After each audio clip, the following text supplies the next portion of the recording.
जो तू डोरी दूर सो सदा है साण तो जो तू डोरी दूर सो सदा है साण तो लालन ले लतीफ जे मंझी थी मजूर मंझा पियन परूर तो मंझ आए सके तो जे सब का पेरे स्टाइल चलना है भलीकार मुझे नालो शादे बली क्लास 9 है मुझे स्टाइल जो नालो है सुरससिया साचो एक न्याणी निमाणी बांभियाणी बांभरवा वसंदड़ मुंदर जी थी सुसोई जे सुरन जी कहानी हिन रीत आहे तो उन जो अंग कहजन भी सा लिखियल हुजण करे खेन खे पेती में पायो लोढ़ियो हुयो जेका मेहरान कंदी अची शहर बंबोर जे मोहम्मद धोबी खे मिली जे ससोई खे निपायो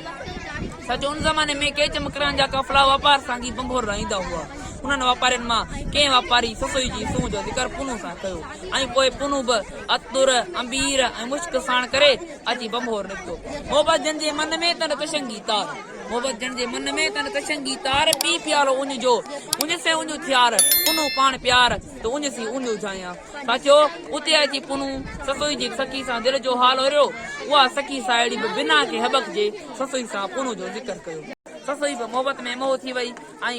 मोहम्मद धोबी का ससोई जो संग हुयो हुयो धोबी परदेसी के संग ॾियण खां इनकार कयो जेको पंहिंजी ज़ात जो बि न हो पुनू खे धोबी बणाए वियो ऐं ससोई जे पिणस खे चयाऊं पुनू त धोबी आहे ऐं हिन कपिड़नि धोई ॾियण जो आज़माइश चयो ससोई पुनू ऐं सखी जी मदद सां उहो कमु बि थी वियो साचो ॻाल्हि फुटाइणी त ॿिन्ही जी वरी धाम धूम सां शादी थी वई बसि झाज जमाल जी जनी पीती पिक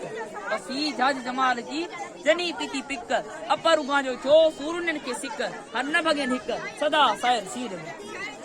सजो शादी का पोइ पुनू बबोर के घर वदन समझी उते वेही रहियो ऐं उन जे भाउ चुनरी वञी पुनू जो सारो हाल अहवाल पीआरी खे ॿुधायो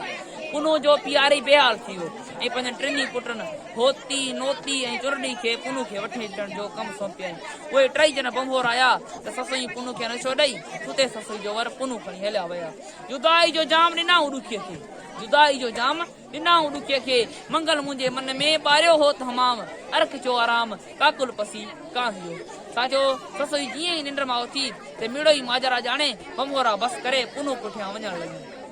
वेचारी वणकार न ॾिठो करही बेचारी वणकार न ॾिठो करही मेहर न हुई माण्हूअ हो सभु हिंदूकार जत कयई यार सुरन करण सरतियूं वॾा वणकार जा जित नाग सुज नीला वॾा वणकार जा जित नाग सुज नीला उते अब्दुल लतीफ जे कया हिकलुन हीला जित कुड़म न कबीला उते रस जरा बर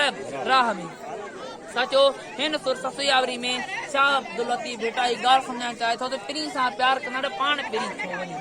कोन्हे उतो कोहार जितो भोरी भाई कोन्हे उतो कोहार जितो भोरी भायो पंध में कर पहाड़े वजूदी वणकार धारिया भाई धार कुछ पिरिया कर पाण तू कुनू छजो पोए जाने में जबल गोलिए